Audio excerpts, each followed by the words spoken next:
Okay, so I just got finished installing this MAP ECU3 Piggyback ECU into my 2007 Lexus LX470. It's got the Toyota 4.7 liter V8, and this is the VVT model with 275 horsepower. And I'm hoping with this Piggyback ECU I can adjust timing and fuel maybe, and dial it in and hopefully increase the horsepower, as well as I want to do exhaust and headers, and probably in the short term, and then in the long term I really want to turbo this truck. So this ECU will allow me to maximize horsepower from headers and exhaust, and also will allow me to run boost, supercharger, or turbo, and have fully controlled, basically fully controlled fuel and spark on the ECU.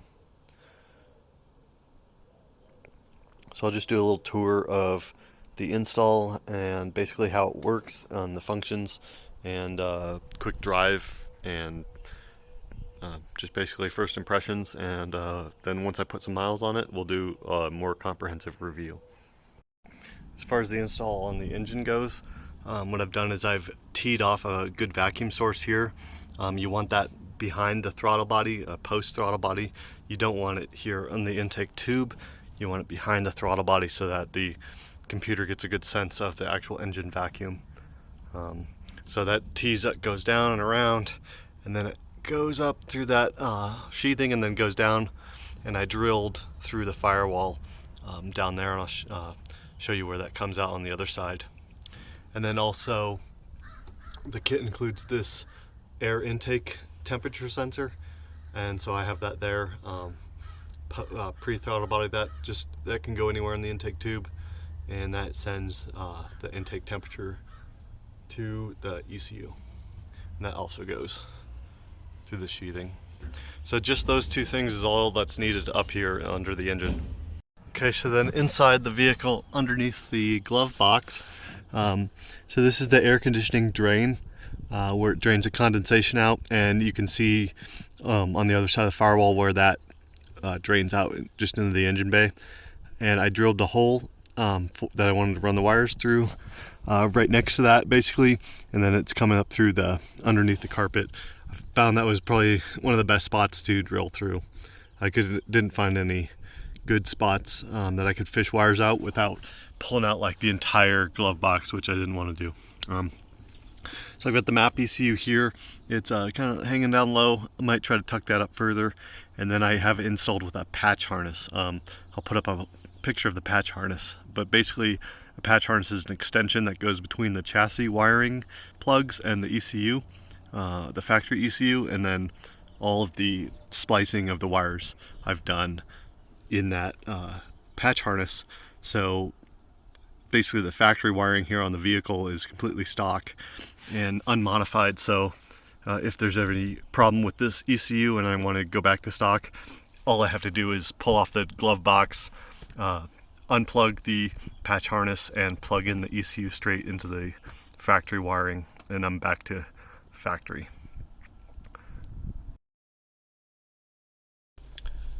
Okay, so one of the reasons I went with the Piggyback style ECU over full standalone is because I basically wanted to keep as much of this factory as I could. The standalone ECUs, you need to tune in your idle, your cold start, all sorts of parameters. Usually they don't control your emissions control devices, and they don't, other things they don't control is like traction control, unless you get really advanced ECUs, and then that's all on you to dial it in. Whereas here on the Land Cruiser we have A-Track, which helps to minimize your wheel spin when you're off-roading. You have like a tire in the air. It uses the brakes to basically like traction control, but specifically for off-roading, and I didn't want to lose that. Just it's a really nice car. I wanted to keep it as factory as possible, except for these small adjustments I want to make. So basically what this does is it goes on that patch harness, and it intercepts the signal that comes in from the mass airflow meter, and then it modifies that signal and then sends it to the factory ECU.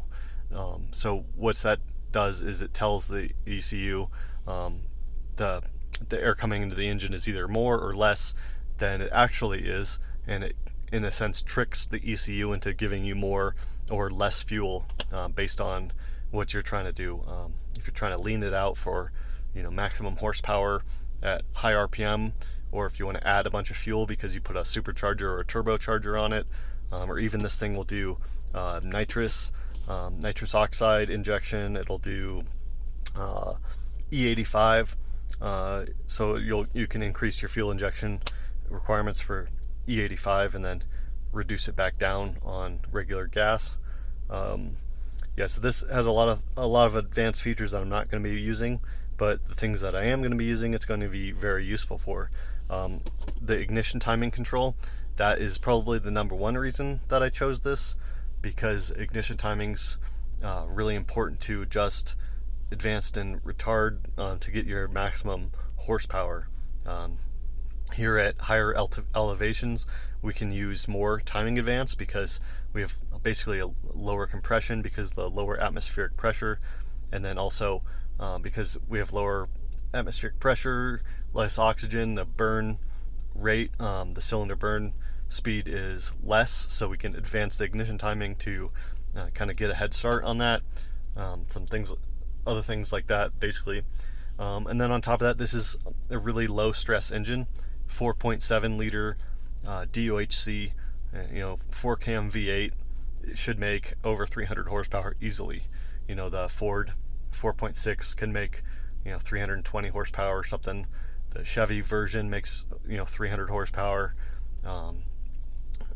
So it just should make more horsepower, and the number one reason is probably ignition timing, because this is Toyotas are designed to be low stress and run a very, very long time, and with minimum maintenance and on junky, crappy gas. And to do all that, usually what you do is retard the ignition timing, and that brings the requirements for fuel and brings requirements for maintenance, oil vapor in the intake, things like that, reduces the chance of that causing an issue. So that's likely the reason why you can get more horsepower to these engines by adjusting the timing. Also, should benefit with fuel economy as well. Should boost it slightly if we can bump the ignition timing. So here on the screen you can see I'm connected to the truck. We're running. You can see the pressure changes and the RPMs are changing. Some of these sensors, like the coolant temp, the exhaust gas temp, those are obviously not hooked up. Like I said, this is just have a very simple install. So to control the fuel and timing, you have these tables. On the left hand side you have your load, so it's either in inches of mercury vacuum until a crossover point, and then it becomes boost pressure. Right now I don't have any boost pressure, but I hope to in the future. And also right now I'm just having all these tables for fuel basically zeroed out, because the fuel control on this engine is really good. It gives me right in that 12.5 to 1 air fuel ratio, which is ideal for maximum horsepower and safety and all that. So that's great. I'm happy with the fuel, and what I'm really interested in is adjusting timing. So this is kind of a roughed in map I've been making for my truck. You can see I'm adding quite a bit of timing advance. So positive numbers are advance, and then negative numbers are retard. Basically, you advance the timing to get more power, retard the timing to reduce the chance of knock or detonation. And so basically you only retard the timing if you are advancing, like increasing the compression ratio, or if you're adding a turbo or something. Otherwise you would want to advance the timing. And you can see at the lower RPMs I have less timing advance than at the higher RPMs, and then at the lower engine loads I've got more timing advance than at the high engine loads.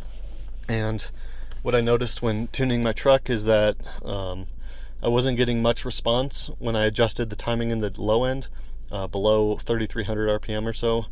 It just wasn't responding as well. I've got a Draggy, a little Draggy device, which is a GPS based device that connects to your phone and uses the Draggy app via Bluetooth. And you put this on, it has a magnet, you stick it on your roof, and it is really accurate at measuring 0 to 60 in quarter mile and other speed trial things, and is very, very accurate. Basically, it is accurate as you can get without actually going to a drag strip. So anyway, I was noticing when I was doing 0 to 60 runs, trying to dial it in, that as I was adding more and more timing to the bottom end, my 0 to 30 was getting slower and slower, but as I was adding the timing to the top end, my 0 to 60 and quarter mile were getting faster. So as I reduced the timing in the bottom end, I started getting that 0 to 30 back. So that's just one useful tool that you can use if you don't have a dyno, is the Draggy. Very useful. I've got a link for one of those down in my description. But anyway, so basically over the next few weeks I'll be dialing this in. Right now I'm not going to be dyno tuning it, I don't think. I really wanted to get some headers and exhaust before dyno tuning it. Some other features you can see is you can have an auxiliary injector. So this is basically adding like a 9th injector. Basically, this is a simpler way to add fuel and boost, is instead of modifying the signal for the injectors, the stock injectors, you add an auxiliary injector that only comes on when you want it to. And then they have an O2 adjust table. This lets you basically fool the ECU into thinking that the O2 sensor is sending a lower or a higher signal than it actually is. This is more for a turbo use. I'm not going to need to use that probably until I turbo. But that's about it. There's not a ton going on with this ECU. You can add some more features. It's got a lot of different boost. It's got an internal boost sensor, and depending on what you want to do. So I've got it negative 30 inches of mercury to 3 psi naturally aspirated. You can put it on super low boost, a low boost, medium boost, high boost, very high boost, and then you can put on external map sensors. Basically, whatever vehicle you're running, it will configure. I have an 8-cylinder coil on plug. You can do up to a 10-cylinder car with this. No V12s, unfortunately. Then you can set your maximum RPM, your RPM limiter, pressure cut. Some of this stuff I'm not using right now, so I just have it left at the defaults. You calibrate your TPS so that you can do these TPS based adjustments. That is usually if you have like a sports car that when you floor it, it's very responsive. So when you jam on the gas, it needs to inject a little bit extra fuel. So that's what that's for. You can put NOS, you can put a fuel cut defeat on. So basically you can raise your rev limiter. So I can raise my rev limiter over the factory, but I don't want to. Electronic boost control and knock. You can have a knock sensor, your factory knock sensor, plug into the ECU, and then you can actually have the knock sensor work through here and cut it out from your factory ECU if you want to adjust knock here. It'll do flex fuel, which I might take advantage of in the future. If you've seen some of my previous videos, you know I already have an eFlex fuel kit on this truck that's doing my fueling, and it's working really well. But now that I have this ECU, I may as well put control over to this ECU for flex fuel, because I can dial it in a little bit more precisely. And why not, if it's already here, why not have one device doing two things versus two devices each doing one thing? You can add a Wi-Fi configuration to this device instead of using the USB. And then also you can add inputs and outputs. So you can add more map sensors, you can add different TPS sensors, you can add a clutch input for like launch control, exhaust gas, coolant temperature. You can add all those if you want safeties built in, like if it overheats, then you can reduce boost or reduce timing or all that. You can have switched outputs, so you can actually have a nitrous set up through this device. So you push your nitrous button, and then that goes to the ECU, and then the ECU injects fuel and nitrous. So it's a really cool little piggyback ECU, and it's one of the main vehicles they designed it for was the Toyotas. So so far working as advertised. And like I said, I used my little draggy, and I actually did reduce my 0 to 60 by almost a full second, like 0.94 seconds. So pretty cool. Definitely be using this and dialing it in. But so far, I got no check engine lights. It's still responsive. It runs really good. It's faster. So I'm gonna about a half tank of fuel. I'm gonna run this tank down and see, hopefully my MPG goes up a little bit. But yeah, basically I'll be doing more videos on this ECU as I start to dial it in. And eventually, like I said, I want to do headers and exhaust. And then once I do those, I will get this on a dyno and dyno tune it so that I can extract the maximum horsepower.